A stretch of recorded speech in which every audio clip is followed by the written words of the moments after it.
এইবাৰ ড্ৰাগছৰ বিৰুদ্ধে ৰাজপথত মহিলা। আজি কলাইগাঁৱৰ মাজমজিয়াত ড্ৰাগছৰ বিৰুদ্ধে প্ৰতিবাদ সাব্যস্ত কৰিলে মহিলাসকলে। ওদালগুৰি জিলাৰ অন্তৰ্গত কলাইগাঁৱত আসাম ষ্টেট ৰুৰেল লিভলিহুড মিছনৰ উদ্যোগত আজি ড্ৰাগছ আৰু মাদক দ্ৰব্যৰ বিৰুদ্ধে মহিলাসকলৰ পদযাত্ৰাৰ লগতে বাটৰ নাট প্ৰদৰ্শন। মহিলাসকলে জনোৱা মতে ওদালগুৰি জিলা প্ৰশাসনৰ লগতে কলাইগাঁও আৰক্ষীয়ে বৰ্তমান সময়ত ড্ৰাগছ বিৰুদ্ধে নীৰৱ ভূমিকা পালন কৰি আছে। আমি পুনৰবাৰ জনাই আছো, এবাৰ ড্ৰাগছৰ বিৰুদ্ধে ৰাজপথত মহিলা। ড্ৰাগছৰ বিৰুদ্ধে প্ৰতিবাদ সাব্যস্ত কৰিলে মহিলাসকলে জনোৱা মতে ওদালগুৰি জিলা প্ৰশাসনৰ লগতে কলাইগাঁও আৰক্ষীয়ে বৰ্তমান সময়ত ড্ৰাগছৰ বিৰুদ্ধে নীৰৱ ভূমিকা পালন কৰি আছে। উক্ত ৰেলীত উপস্থিত থাকে কলাইগাঁৱৰ যুৱ নেতা সাহিল আনোৱাৰৰ লগতে উপস্থিত থাকে কলাইগাঁৱৰ আঞ্চলিক এবিএমচিৰ সভাপতি সানিদুল শইকীয়া। যুৱ নেতা সাহিল আনোৱাৰে কি ক'লে শুনোৱা হওক। আজি যি SRLMৰ উদ্যোগত যি ধৰ্ণা কাৰ্যসূচী লৈছে আমাৰ মহিলা মানুহখিনিয়ে তথা আমাৰ মাতৃসকলে, তেওঁলোকক মই এই ধৰ্ণা কাৰ্যসূচীত আমাক আমন্ত্ৰণ জনোৱাৰ কাৰণে তেওঁলোকক আমি ধন্যবাদ জ্ঞাপন কৰিছোঁ। লগতে ওদালগুৰি জিলা প্ৰশাসন তথা কলাইগাঁও আৰক্ষীৰ মহোদয়ক মই অনুৰোধ জনাম, ভাৰপ্ৰাপ্ত আৰক্ষী মহোদয়ক মই অনুৰোধ জনাম যে অতি সোনকালে ড্ৰাগছ ব্যৱসায়ী বন্ধ কৰিব লাগে। কলাইগাঁৱত বহুতো ল'ৰা ছোৱালী ড্ৰাগছৰ আসক্ত হৈছে। লগতে কলাইগাঁৱতকৈ আদি কৰি টংলাৰ পৰা বহুতো ল'ৰা ছোৱালী সদায় কলাইগাঁও হৈ আপ ডাউন কৰা। তো কলাইগাঁও প্ৰশাসনক লগতে ওদালগুৰি জিলা প্ৰশাসনক মই আহ্বান জনাওঁ যে আপোনালোকে অতি সোনকালে এই ড্ৰাগছৰ লগত যিসকল ব্যক্তি জড়িত তেওঁলোকক কৰায়ত্ব কৰিব লাগে। লগতে যিসকল ব্যক্তি ড্ৰাগছত আসক্ত হৈ গৈছে তেওঁলোকক আপোনালোকে ৰিহাব চেণ্টাৰৰ ব্যৱস্থা কৰিব লাগে। এয়ে আমাৰ আহ্বান।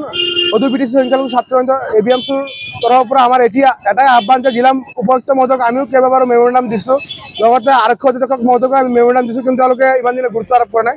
যদি আজিৰ পৰা যদি কলাইগাঁৱত যদি ড্ৰাগছ বন্ধ নহয় তেনেহ'লে যি আজি মহিলা আমাৰ মাতৃসকল ওলাই আহিছে, লগতে আমি এবিএমচি ওলাই আহিছোঁ, হয়তো অহা কাইলৈ কলাইগাঁৱৰ বিভিন্ন দল সংগঠন ওলাই আহিব, কলাইগাঁওসমূহ ৰাইজ ওলাই আহিব। তো এইবোৰ ৰাইজ ওলাই অহাৰ আগতে কলাইগাঁও লগতে ওদালগুৰি জিলা প্ৰশাসনে ড্ৰাগছ ব্যৱসায়ী বন্ধ কৰিব। জেনেৰেশ্যন নতুন প্ৰজন্ম একেবাৰে বেয়া হৈ গৈ আছে। আজি আমি ৰেলী কৰিছোঁ, আমি ড্ৰামা কৰিছোঁ, ষ্ট্ৰীট প্লে কৰিছোঁ। আমি ইয়াৰ থ্ৰু দি আমি এইটোৱে মেছেজ দিব বিচাৰিছোঁ যে আমাৰ এইটো প্ৰথম ফেজ, আমি সজাগতাহে দিছোঁ, কিন্তু ইয়াৰ পিছত যদি গভমেণ্টে একো যদি নলয়, ইনিচিয়েটিভ নলয়, তো ইয়াৰ পাছত আমি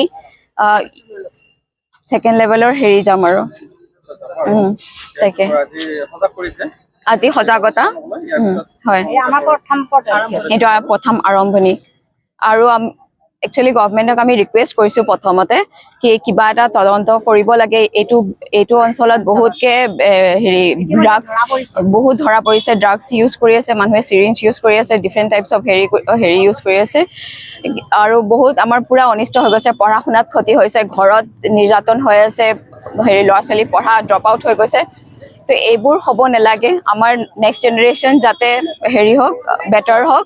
SRLMৰ হয়, আমি প্ৰত্যেকে SHG এজনী মহিলা হয়, আৰু আমাৰ SHG মহিলাখিনিয়ে এনেকুৱা হৈছে যে যিখিনি উঠি অহা প্ৰজন্মৰ ল'ৰা ছোৱালী আছে, সেই ল'ৰা ছোৱালীখিনি আমাৰ ড্ৰাগছৰ প্ৰতি ইমান আসক্ত হৈছে যে আমি যিখিনি দেখা পাইছোঁ আৰু যিখিনি আমি দেখি আছোঁ সেইখিনি অতিকৈ ভয়ংকৰ হৈ আছে। আৰু যাতে ভৱিষ্যতে ভয়ংকৰ নহয়, আমাৰ ওপৰৰ ফালৰ পৰা এটাই আহিছে, নটিচ আহিছে, যাতে আমি SHG মহিলাখিনি অন্তত মাতৃ হিচাপে আমি নিজৰ ল'ৰা ছোৱালীবিলাকক যাতে উঠি অহা প্ৰজন্মটোক যাতে সাৱধান কৰিব পাৰোঁ আৰু ড্ৰাগছ ব্যৱসায় বন্ধ কৰিব পাৰোঁ, তাৰ ওপৰত আমি এটা পথ বাছি লৈছোঁ। আৰু এই পথৰ জৰিয়তে আমি জনাব বিচাৰোঁ যে যিখিনি ড্ৰাগছ ব্যৱসায় আছে সিহঁতে অতি সোনকালে ড্ৰাগছ ব্যৱসায়ৰ পৰা আঁতৰি যাব লাগে, আৰু যিকেইজন ড্ৰাগছ আসক্ত যুৱক যুৱতী আছে সেইকেইজন যুৱক যুৱতীয়ে যাতে আৰু পিছলৈ যাতে আৰু বাঢ়ি নাযায় সেইখিনিৰ কাৰণে অলপ সাৱধান হ'ব।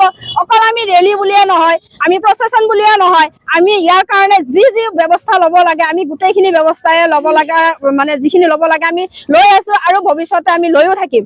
আৰু যিখিনি ল'ৰা ছোৱালীক আমি এতিয়া বাটে ঘাটে য'তে দেখা পাওঁ আমি সঠিক ব্যৱস্থাটো লগে লগে লৈ ল'ম। আমি ইয়াৰ ওপৰত আমাৰ প্ৰশাসনীয় ব্যৱস্থাক আমি জনাইছোঁ, আৰু নেক্সট ষ্টেপ আমাৰ যিখিনি SRLMৰ ফালৰ পৰা আমি নটিচটোও দিছোঁ। আমি থানাত এখন এজাহাৰ দিম, আজিৰ পিছত আমাৰ ছেকেণ্ডেৰীটো হ'ব থানাত এজাহাৰ দিয়া, আৰু এজাহাৰ দিয়াৰ পিছত নটিচটো পোৱাৰ লগে লগে আমি আমাৰ SRLMৰ PD ছাৰ আৰু DC লৈ আমি প্ৰেৰণ কৰিম, আৰু যাতে ভৱিষ্যতে ড্ৰাগছ ব্যৱসায় যিখিনি আছে সিহঁতে যাতে অলপ সাৱধান হয়, আৰু উঠি অহা প্ৰজন্মটো যাতে ধ্বংস হৈ নাযায়, সমাজখন যাতে সুকলমে শিক্ষাৰ ওপৰত গুৰুত্ব দিয়ে।